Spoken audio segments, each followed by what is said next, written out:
할렐루야. 추수감사절입니다.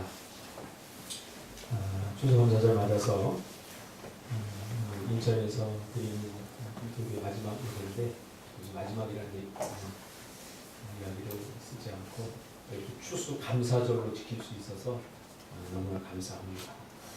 일평생 살아가는 날 동안 감사가 여러분 입술에서 끊어지지 않기를 주님의 이름으로 축복합니다. 감사할 일이 있어서 감사하지 마시고요. 감사하면 감사거리가 모든 것들이 다 감사가 됩니다. 오늘 추수감사절 맞아서 기도감사라고 하는 제목으로 하나님 말씀 증거하겠습니다. 이 추수감사주일은 1년 동안 추수한 것, 하나님께서 주신 것을 통해서 보이지 않는 하나님의 은혜를 기억하는 확장적이고 묵상적 감사의 그런 시간입니다. 우리 사람은 보이는 것들이 굉장히 익숙해져 있어서 보이는 것들은 잘 감사하는데 결과물을 가지고 감사하는데 보이지 않는 것들에 대해서는 잘 감사가 나오지 않아요.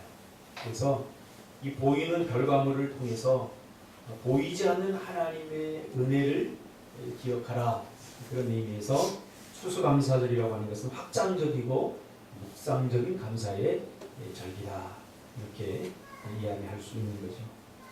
절기를 주신 목적에 대해서 내가 너무 중요하다고 여러분에게 늘 이야기하고 있죠. 이 절기를 주신 목적은 기억하라는 것입니다. 기억하라. 무엇을? 하나님의 은혜를. 왜냐하면 감사는 기억 속에 존재하기 때문이에요.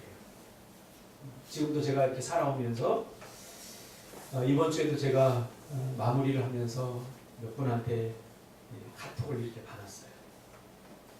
감사하다는 거예요. 목사님 때문에 또 회복이 됐고 또 그동안 깨우치지 못했던 깨닫게 하고 잃어버렸던 감사가 회복되고 목사님을 만나서 감사했습니다. 저를 만나서 그렇게 된 건 아니고요. 감사가 회복된 거예요. 기억이 회복된 거예요. 그래서 그게 제가 참 너무너무 감사하더라고요. 기억해 준다는 거. 기억해 준다. 감사는 기억 속에 존재하는 거죠. 기억 속에. 그렇죠? 근데 이스라엘 백성들은 늘 망각해요. 잃어버려요. 여러분, 이 과일 하나가, 이 앞에 지금 과일이 있는데 이 과일 하나가 우리 손에 들려지기까지 적어도 10,000가지 이상의 조건이 맞아야 된다고 합니다. 좀 깜짝 놀랐어요. 여기 있는 지금 사과 하나, 이 사과가 결실을 맺기 위해서는 10,000가지 이상의 조건이 맞아야 이 사과가 결실이 된다는 거예요.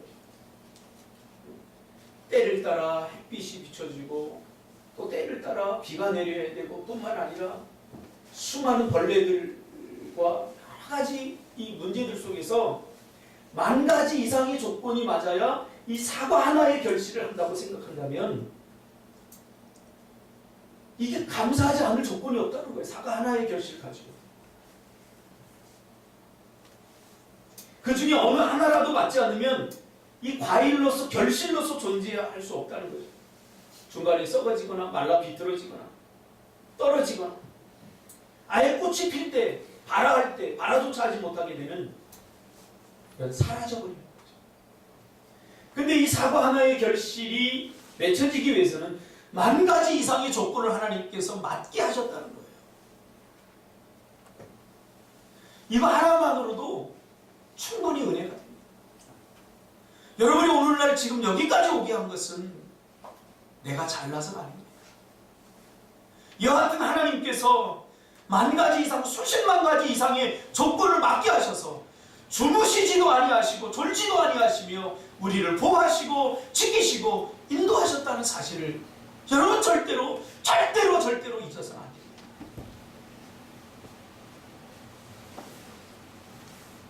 이 모든 것을 가능하게 한 것이 바로 하나님이라는 거죠. 절기를 지키면서 이 추수감사절을 지키면서 그 결실한 이 열매를 가지고 이 하나님의 은혜가 농축된 것 아닙니까? 이 사과에는 달콤한 하나님의 은혜가 농축된 것 아닙니까? 이 감 하나에 그 하나님의 은혜가 그대로 농축된 것 아닙니까? 그러나 1차원적인 그 눈에 보이는 결실만을 가지고 감사할 것이 아니라 보이지 않는 그 하나님의 은혜를 기억해내라.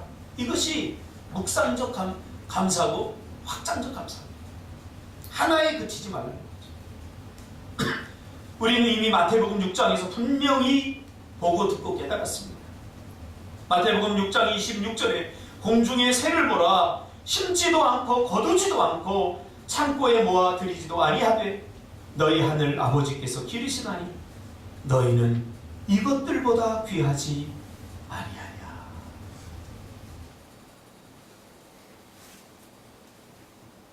공중에 날아다니는 새들 기르는 사람 없어요.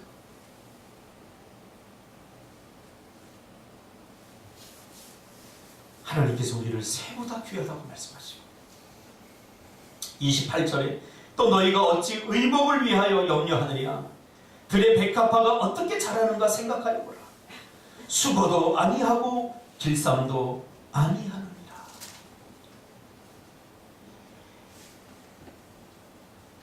(29절에) 그러나 내가 너희에게 말하노니 솔로몬의 모든 영광으로도, 솔로몬의 모든 영광이 뭡니까?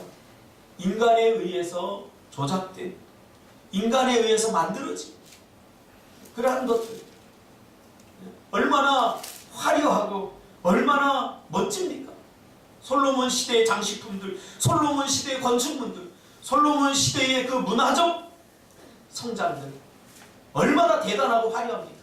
그러나 그 솔로몬의 영광도 하나님이 직접 다스리시고 보호하시고 인도하시는 것에 비하면 아무것도 아니에요. 솔로몬의 모든 영광으로도 입은 것이 이 꽃 하나만 갖지 못하였느니라. 30절에 오늘 있다가 내일 아궁이에 던져지는 들풀도 하나님이 이렇게 입히시거든 하물며 너희 일가보냐. 믿음이 작은 자라. 왜 그렇게 걱정이 많으세요? 왜 그렇게 힘들어하세요? 하나님이 다 지키시고 보호하시고 인도해 주시는데 말이죠. 이번 주에 이제 제주도 쪽에 중도금을 지러 제가 가야 됐습니다. 중도금이 다 준비가 되면 얼마나 제가 가벼운 마음으로 가겠습니까? 중도금이 준비가 잘 안 됐어요. 우리가 돈이 한꺼번에 준비가 안 돼서 계약을 단계적으로 저희가 했습니다. 중도금을 여러 차례 치르고 그것을 다 우리가 가지는데도 한 2년 정도 걸리게끔 한 번에 돈이 있으면 딱 치르고 들어가면 좋은데 이게 안 되기 때문에 이분이 배려를 해주셔서 중도금을 치러야 되는데 중도금 준비가 다 안 됐어요. 그런데도 비행기를 타야만 했고 가야만 했고 도망갈 때가 있으면 도망가고 싶었고 그 사실조차도 집사람도 몰랐어요. 중도금이 준비가 다 안 됐다는 것을. 왜? 한 사람 고생하면 되지 두 사람까지 고민시킬 필요가 없기 때문에 김포공항으로 가는 발걸음도 무거웠고 비행기를 탔는데도 다 이 생각 때문에 마음이 안 편한 거예요. 이제 가서 중도금을 치러야 되는데 중도금도 없이 지금 가는 거예요. 가서 이제 농협에 가서 일부 중도금 마련된 걸 찾는 현장에서 제가 집사람한테 얘기했어요. 여보, 사실 중도금이 다 준비가 안 됐어. 저쪽에서 난리죠. 빨리 오라고. 목사님 어디 계세요? 빨리 오세요. 빨리 등기해야죠. 빨리 해. 제가 제주도로 이전하는데 예상했습니다. 쉽지 않다. 목회를 하면서 이전하는 그 모든 과정을 제가 세 번째 겪고 있는 거잖아요. 결코 쉽지 않아요. 이렇게 힘들 때 이 모든 집을 사실 목사가 다 져야 되는 거예요. 결코 쉽지 않아요. 근데 또 떡하니 이 교회 들어오기로 한 사람이 잔금을 또 못 주겠다고 하는 그 전날 못 주겠다고. 2중 3중에부터 그분한테는 제가 닥달을 받으면서 여기 들어올 사람 저보다 나이 연세가 좀 있거든요. 차마 내가 뭐라고 못하겠다. 그러니까 제가 미운 거예요. 저도 좀 닥달해서 변호사 쓰겠습니다 뭐 이러면서 조금 겁박을 해야 되는데 저는 그게 안 되더라고요. 왜? 내가 겪어보니까 이 돈이 거짓말하는 거지 사람이 거짓말하는 건 아니거든요. 그 심정이 충분히 이해가 되니까 저쪽 목사처럼 저는 그렇게 닥달을 못하겠다. 그래서 목사님 어떻게 합니까? 우리도 지금 해야 되는데 목사님 다 해줘도 부족한데.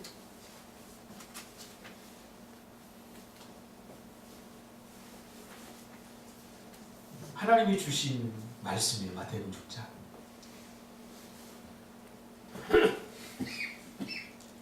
공중의 새를 보라.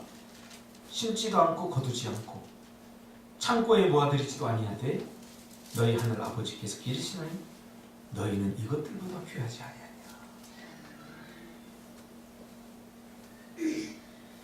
여기서 제일 중요한 것은 보라죠. 보라. 또는 생각하라. 보라는 거예요. 믿음의 눈을 떠서 보라는 거예요. 하나님이 기르시는 것 너 정말 보라는 거예요. 지금 하나님이 기르시고 있다는 거예요.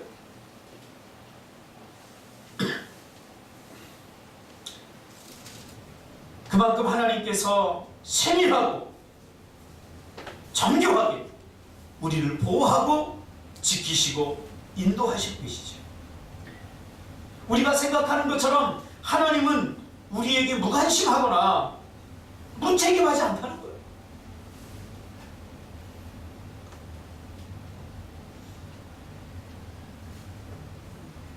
그 순간에 아무 생각이 안 나는 거예요.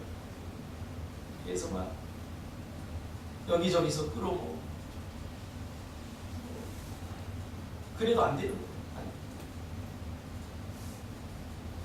그 광경을 우리 박준석 집사가 이렇게 지켜보더니 안타까웠던 분이에요. 지금 준석 집사님 예천에다 집 짓고 있거든요. 집 짓는데 공사할 사람들에게 이제 돈을 줘야 되잖아요. 줘야 되는 돈 엄마 지금 급하게 생겼어. 좀 땡겨줘. 엄마가 그랬대요. 너를 뭐 믿고 주냐. 그렇죠? 아무튼 많은 사람들의 뜻하지 않는 하나님의 인도하심과 계획하심 속에서 중도금이 채워지는 걸 제가 경험했어요. 제가 보았어요. 보라. 하나님 보라고 그러니까 제가 봤어요. 가라 그러니까 아브라함처럼 갈 바를 알지 못하고 갔어요. 준비되지도 않은 상태에서 가는 게 여러분 얼마나 힘든지 아시잖아요. 가서는 안 되리지. 가도 소용없는 일이잖아요. 이게 뭐 한두 푼 장난도 아니고 몇 억을 해놔야 됩니다. 어떤 사람은 뭐 제가 무모하고 배짱이 있다고 생각할지 모르겠지만 저 그런 거 하나도 없습니다. 그냥 하나님이 가라고 하니까 갔어요. 가보라. 근데 저는 아브라함의 심정을 충분히 이해했어요. 아브라함이 갈 바를 알지 못하고 떠날 때 얼마나 그 마음에 고통이 있을까. 저는 제주도보다 여기 사는 게 훨씬 좋아요. 모든 조건.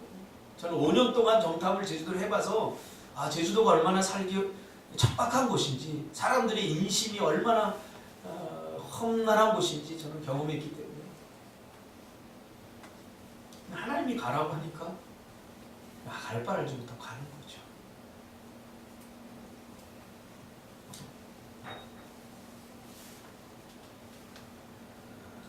하나님은 우리를 가까이서 지켜보셔요. 무책임하지 않다는 것입니다. 우리가 멀리하는 거지. 그러므로 추수감사절을 맞아서 우리는 감사에 대한 묵상의 세계로 들어가야 됩니다. 우리가 올 한 해 동안 지나면서 내가 추수하는 것, 즉 내가 얻은 것 중 가장 감사한 것이 뭔가 한번 여러분이 추수한 것을 한번 다 꺼내보자는 거예요.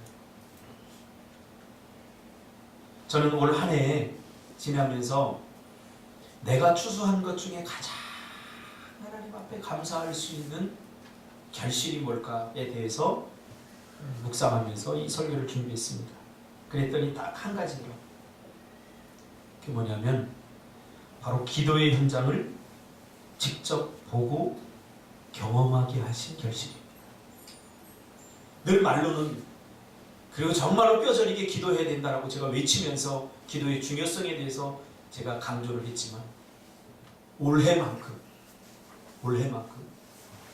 정말 기도하지 않고는 우리가 단 한순간도 살아갈 수 없음을 하나님께서 적나라하게 깨닫게 하신 것은 없었습니다. 제 50년 신앙생활 중.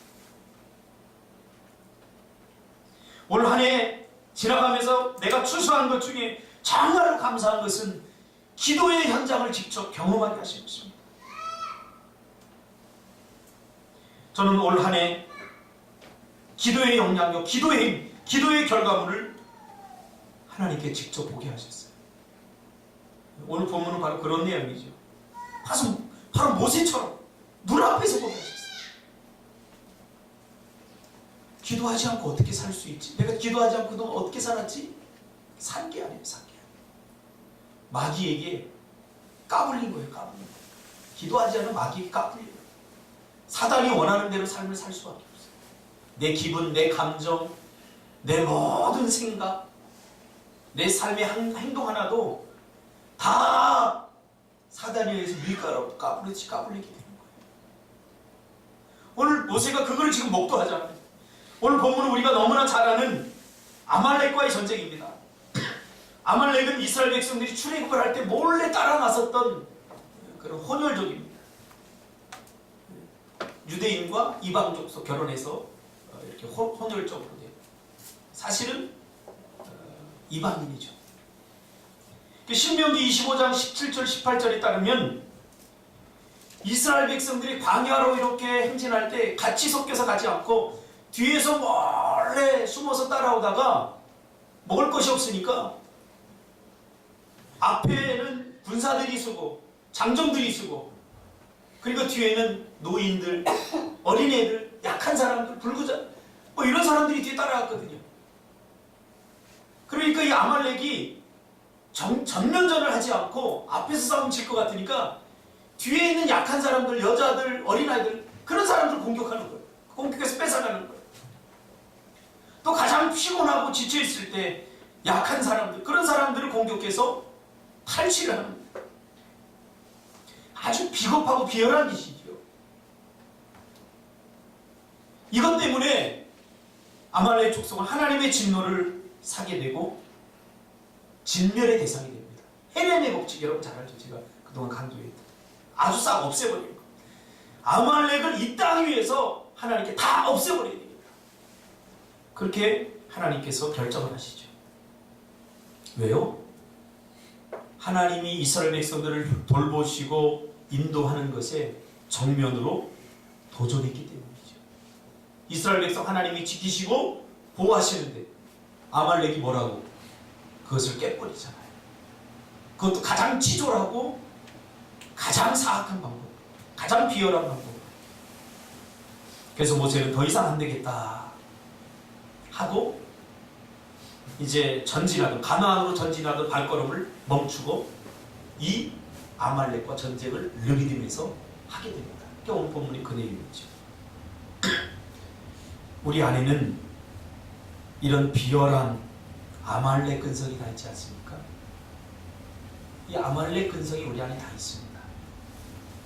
약한 사람, 못 사는 사람, 가난한 사람에게는 강하게 군림하려고 합니다.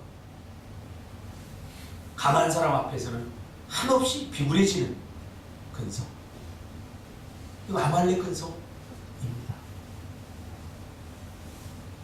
저도 개척교회 목사를 하면서 개척교회 목사와 대교회 목사는 뭔가 다르다는 것을 좀 뼈저리게 깨달았어요.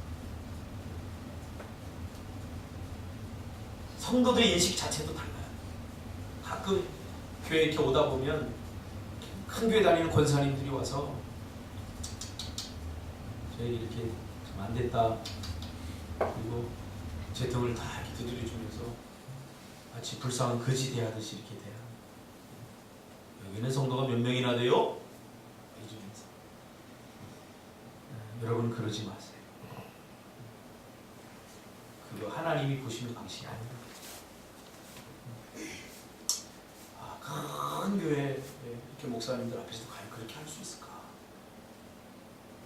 그런 생각이 제가 듭니다. 내 안에 아말렉 근성이 있는 거죠. 약한 사람, 좀 만만해 보이는 사람, 못 배운 사람, 이런 사람 앞에서는 군림하려고 하고, 강한 사람 앞에서 또 피곤하게 이렇게 하고, 그러면 안 되지 않습니까? 바로 아말렉, 하나님께서 이 땅 위에서 없애버리고 싶은 사람이죠. 아말렉 근성이죠. 그래서 모세는 그 중요한 가나안으로의 행군을 멈추고 아말렉을 없애기로 결정합니다.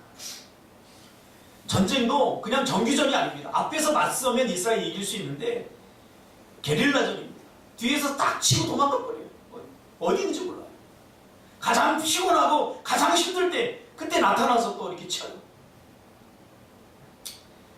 그래서 모세는 하나님의 은혜를 구하는 기도의 선봉에 서고 또 실질적인 싸움은 여호수아가 행하도록 그렇게 하고 전쟁을 하게 됩니다. 항상 하나님의 백성들은 기도와 현장의 싸움을 같이 해야 됩니다. 우리는 현장 싸움만 자꾸 하려고 합니다. 물질이 부족하면 물질을 자꾸 채우려고 합니다. 저는 이전하는 이 문제를 보면서 기도의 현장이 얼마나 중요한가 다시 한번 깨달았어요. 모세처럼 기도의 현장에서 모든 게 다 결정돼요.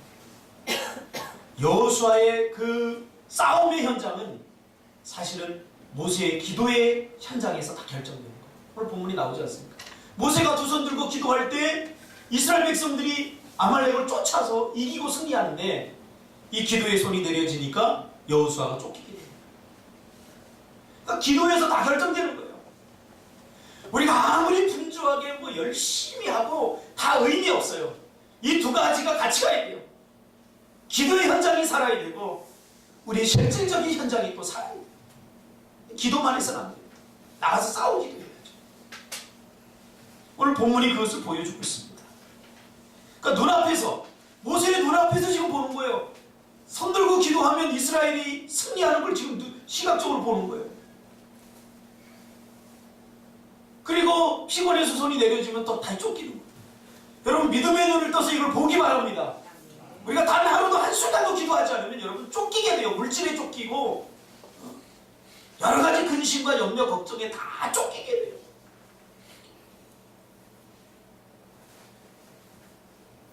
중도금도 마련되지 않은 상태에서 제주도 가는 비행기를 타는데 왠지 모를 평안함이 있어요. 가는 것 자체도 제 성격에는 이게 안 맞아요. 근데 뭔가 내 마음속 깊은 밑바닥에서 아무것도 준비도 안 됐는데 하나님이 해주시겠다라고 하는 확신이 나에게 있는 거예요. 그러니까 간 거죠. 뭔가 있어. 하나님이 저에게 주신 그런 사인들이 있어요. 그럼 미쳤다고 비행기 탑니까?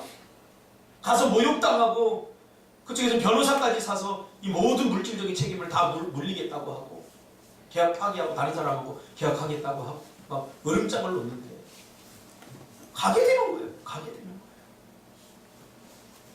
또 누구한테 얘기할 수 있겠습니까? 모든 사람들이 최선을 다해서 했는데 여기서 더 하라는 것은 이게 힘든 일이에요.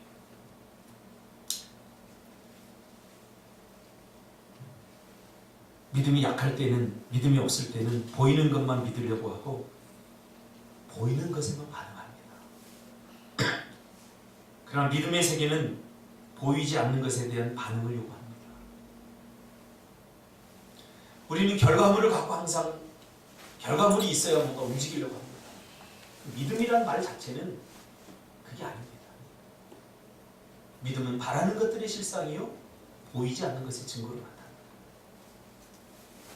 보여주고 누가 못 믿겠습니까? 그건 믿음이 아니라고 그러잖아요. 보여주는데 누가 못 믿다. 믿음의 눈을 떠야 비로소 보이게 되는 그 하나님의 은혜의 세계를 맛보는 것이 바로 추수감사절이 우리가 해야 될 일 아닙니까? 요 과일 하나를 이렇게 결실로 맺기 위해서 하나님이 10,000가지 이상의 조건을 맞춰주셨다면 하물며 너희일까 보냐. 할렐루야. 그냥 너희를 까버려.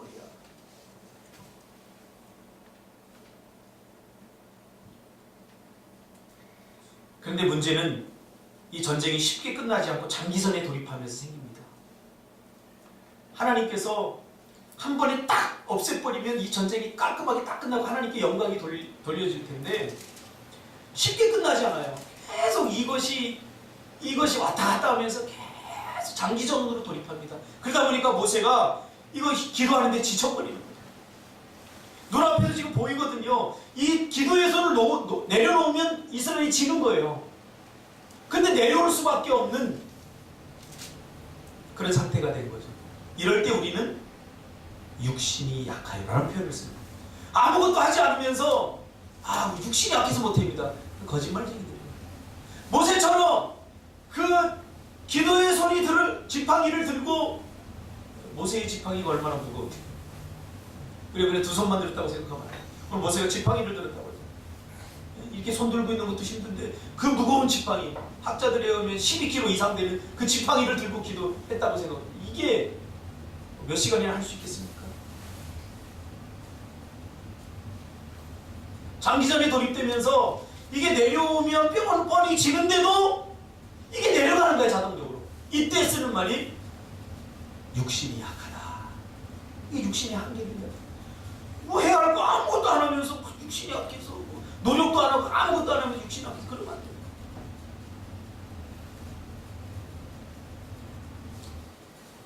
내려가면 지는데 내릴수록 자기도 모르게 내려지는 이 상황. 기도하면 뻔히 이긴다는 것을 알면서도 손이 저절로 내려가는 것이죠. 이때 우리는 인간의 한계, 육신의 한계라는 말을 씁니다. 그래서 이때를 위해서 하나님은 동역자를 두게 하신 것입니다. 동역자는 바로 그런 의미입니다. 동역자. 신앙생활은 한두 번의 승패가 갈라지는 것이 아니라 일생의 싸움입니다. 그래서 순발력보다는 지구력이 필요합니다. 사랑은 오래 참는 힘이 필요합니다.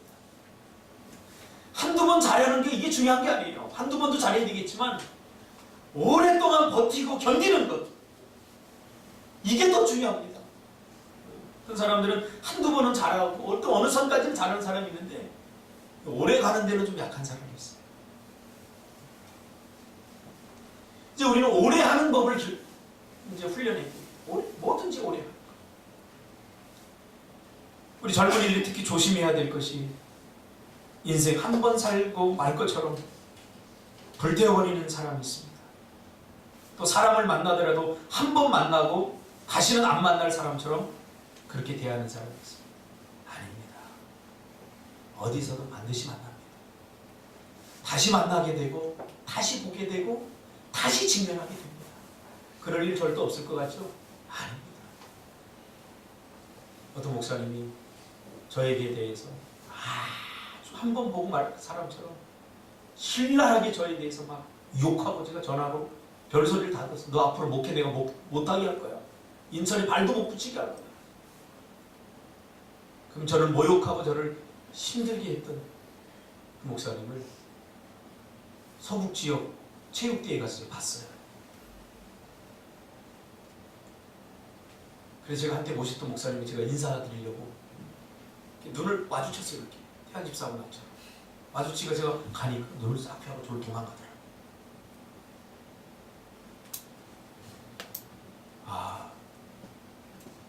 나는 그동안 밉죠. 그 미움을 털어내려고 이제 정말 기도하면서 다시 볼 때 웃으면서 봐야지. 그리고 기도하고 다시 봤을 때 정말 인사할 수 있는 용기도 생겼는데 그분은 싹 하고 외면하고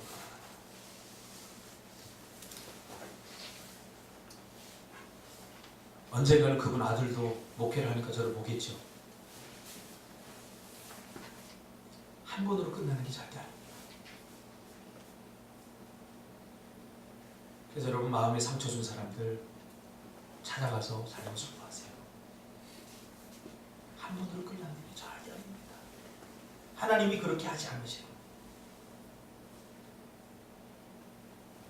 그때 모세의 두 팔이 내려갈 때 아론과 홀이 그 두 팔을 받쳐서 기도의 팔이 내려가지 않도록 함으로써 아말렉과의 전쟁에서 승리하게 하신 내용이 오늘 본문에 기록되어 있습니다. 동력이라고 할 때 우리 가장 먼저 떠올려야 될 것이 뭔지 아십니까? 기도의 동력자입니다. 기도하지 않으면 동력자가 될 수 없습니다. 하나님의 일을 기도로 하는 것이기 때문에 기도하지 않고 동력한다는 게 있을 수 없는 거죠. 일을 망치게 되죠. 오늘 동력자의 가장 좋은 예를 보여주고 있어요. 아름다움을 받쳐주는 거예요. 동력을 받쳐주는 거예요. 자기가 하겠다고 주장하는 것이 아니라 받쳐주는 거예요. 저는 이번 이전을 이렇게 보면서 참 좋은 동력자들 내가 가졌구나. 정말 감사했어요. 나보다 더 걱정해주고 나보다 더 염려해줘서 내가 오히려 이 모든 사정을 다 말할 수 없었어요. 나보다 더 걱정을 했기 때문에 내가 나보다 더 걱정할까봐 그냥 나만 품고 있었어. 나만 품고 있었어. 그래서 하나님께 감사해요. 야, 정말 내가 좋은 동력자들을 많이 가져. 여기 계신 모든 분들이 다 그런 동력자.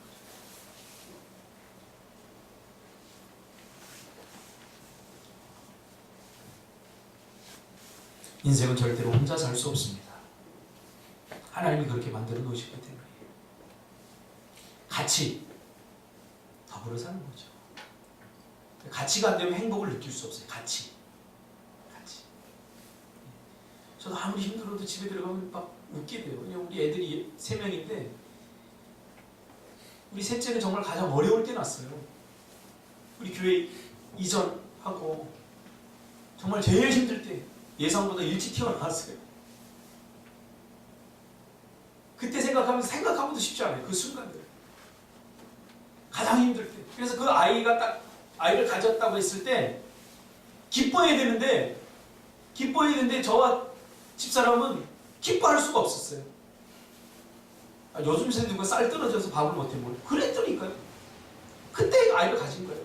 그러니까 집사람이 임신했다고 그러는데 제가 겉으로는 막 기뻐해줘야 되는데 마음속으로 이 염려와 걱정이 되더라고요. 지금 둘 있는데도 이것도 벅차고 힘든데 이 셋째까지 생기면 이게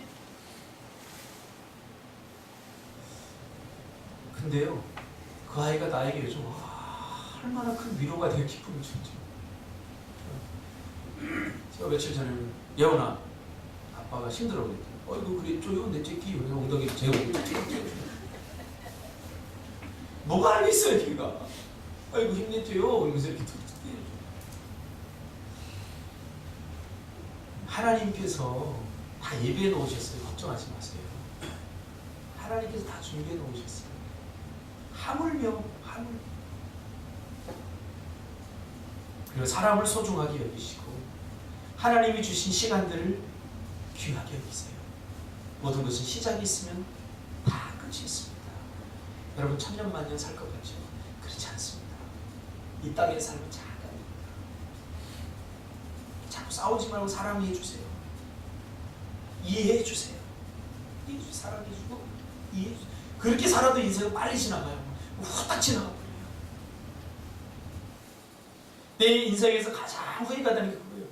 아니 행복하게 사랑하면서 살 수 있는데 왜 그때 미워하고 왜 그때 싸우면서 왜 그때 그렇게 했을까?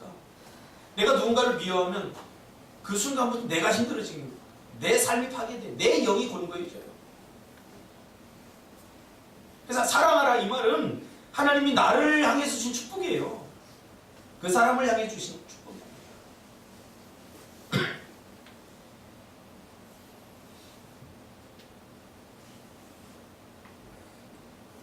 오늘 보면 14절에 보니까 이 전쟁의 교훈을 책에 기록하여 기념하고 외우라고 그랬습니다. 이미지화해서 항상 이거 잊지 말아라. 이 말이 무슨 말이냐. 저도 오늘 기도 없으면 오늘은 지는구나. 사단에게 밀가부로 타듯이 내가 오늘 하루는 살아도 사는 게 아니야. 그렇기 때문에 제주도 가는 날에도 비행기 시간 싼 거 잡으려고 일찍 해놨어요. 그래서 새벽 기도를 못 하겠더라고요. 근데도 집사람하고 와서 그 짧은 시간 기도를 하고 왔어요. 왜? 안 하면 지니까 그날. 안 하면 쫓깁니다. 이걸 하나님이 저에게 결실로 주셨어요. 그 얼마나 감사하죠. 여러분 기도하면 됩니다. 기도합니다. 대상 영속성의 원리라는 것이 있습니다. 발달 심리학에서 제가 심리학을 배울 때 배운 개념인데요. 어떤 이 물체에 대해서 이게 내 눈앞에서 이렇게 사라지면 영원히 사라지는 게 아니라 다시 내 눈앞에 나타난다는 것을 인지하는 시기가 있어요. 그때가 보통 애기들 2세가 되기 전이에요. 그래서 우리가 애들로 우리 주원이 보고 까꿍 그러면 주원이 까르르 웃잖아요. 그걸 익히는 거예요. 까꿍. 애기들은요 2살 이전에는 이 대상 영속성이 안 돼갖고 엄마가 이렇게 보이면 막 좋아하다가 엄마가 싹 눈앞에 사라져버리면 엄마가 영원히 사라진 걸로 알아요. 그래서 우는 거예요. 그걸 훈련하는데 중요한 게 까꿍 훈련이에요. 그래서 딱 가리고 있다 까꿍 하면은 우리 엄마 있네? 그럼 안정감을 느껴요. 아 엄마는 영원히 사라지지 않는구나. 그래서 눈앞에 당장 보이지 않더라도 엄마가 눈앞에 당장 보이지 않더라도 엄마는 영원히 사라진 분이 아니야. 또 나타나.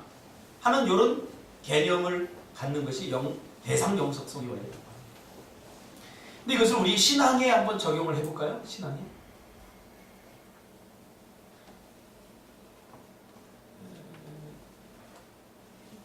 하나님이 은혜를 주시고 기도응답을 해주시고 하나님이 눈에 보일 때만 하나님 계시네? 이런 것이 없을 때는 하나님이 영원히 떠난 모양이다. 그럼 이런 사람은 영적으로 전조작기에 해당돼요. 2세 이하의 정서적인 발달을 한 사람이죠. 하나님 눈에 보이지 않지만 영원히 사라진 분이 아니에요. 여러분과 함께함을 믿습니까? 까꿍 수준을 빨리 넘어야 돼요. 까꿍 이 수준을 빨리 넘어야 돼요. 까꿍 할 때만, 기도 응답할 때만, 뭔가 역사할 때만 하나님이 나와 함께 하시는구나. 그걸 느끼는 사람은 아직도 피아제에 의하면 전조작기에 해당하는 2세 이하의 지능과 그런 정서적인 발달을 사람. 우리 신앙이 그렇게 괜찮지 않아요. 제 신앙도 어떻게 보면 전조작기에 해당되는 것 같아요. 하나님이 당장 눈앞에 역사하지 않으면 하나님이 영원히 나와 함께하지 않는 것처럼 내가 죽을 일처럼. 그래서 하나님은 그것이 아니라고 이런 기도의 현장을 통해 자꾸 보여주고 추수감사절은 이렇게 눈에 보이는 풍성한 곡식들과 결과물을 통해서 보이지 않는 영적 곡식들과 보이지 않는 하나님의 은혜의 세계를 경험하라고 우리를 초청하는 하나님의 배려의 시간입니다. 추수감사절. 이게 다반이라는 거, 이 사과. 이 사과를 주신 하나님께 감사하면 하나님 더한 것도 주시겠다는 거죠.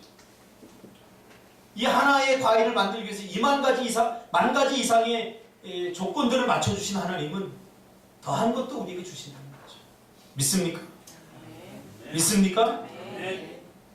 보이는 것이 전부가 아닙니다. 그러므로 진정한 신앙의 세계는 다른 사람이 보지 못하는 것을 보아야 합니다. 다른 사람이 듣지 못하는 것을 들어야 합니다. 특히 하나님의 백성들은 세상 사람들이 보지 못하고 세상 사람들이 듣지 못하는 것을 듣고 보아야 비로소 신앙의 세계로 들어가게 되는 것입니다. 정말 기도 없이 사는 하루는 사단이 밀가부르타는 아말렉에게 쫓기는 우리의 모습을 여러분 떠올려야 됩니다. 그래서 기억하라는 거예요. 그리고 생각하라는 거예요. 이미지화하라는 거예요. 기도하지 않으면 오늘 쫓기게 돼 있어요. 반드시. 예수님도 그래서 기도했잖아요. 제주도로 옮기는 이 모든 일을 하면서 사실 힘들더라고요. 괜한 것 시작한 거 아닌가. 그런 생각도 불현도 들지 않았던 거짓말입니다. 괜히 나 혼자 독박 쓰는 건 아닌가. 괜히 나 혼자 고생하는 건 아닌가. 모든 사람들이 그렇게 말했기 때문이죠. 목사님들 세계에서 하는 말이 있어요. 결국 있잖아, 목사가 다 책임져야 돼. 이 말이 두렵게 들리기도 해요. 사실 또 그런 말들을 무시할 수 없죠. 그만큼 제가 믿음이 좋은 사람이 아니기 때문에. 예상하지 않았던 것은 아닙니다. 근데 그때마다 하나님이 제게 들려주신 그런 음성들이 있습니다.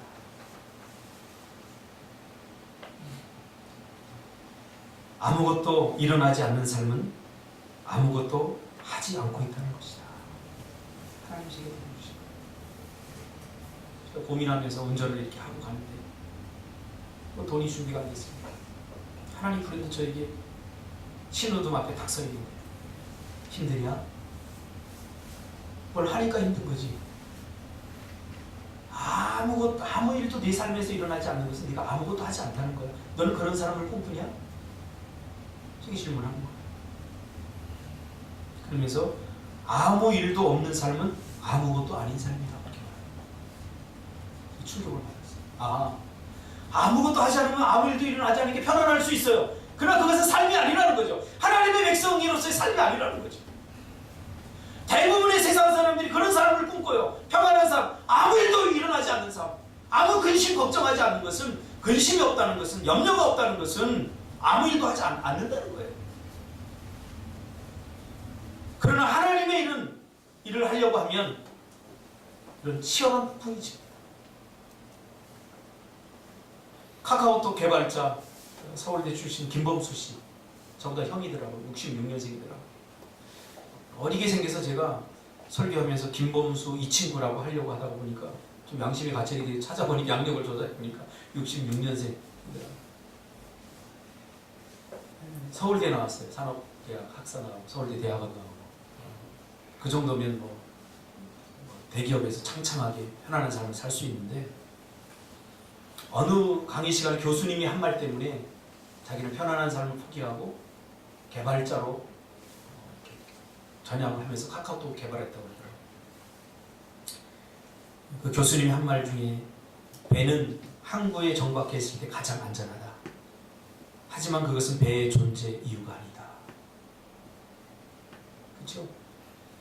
배가 항구에 정박해 있을 때 가장 안전하죠. 그러나 배는 항구에 정박하라고 만든 게 아니죠. 바다를 건너라고 만든 거죠.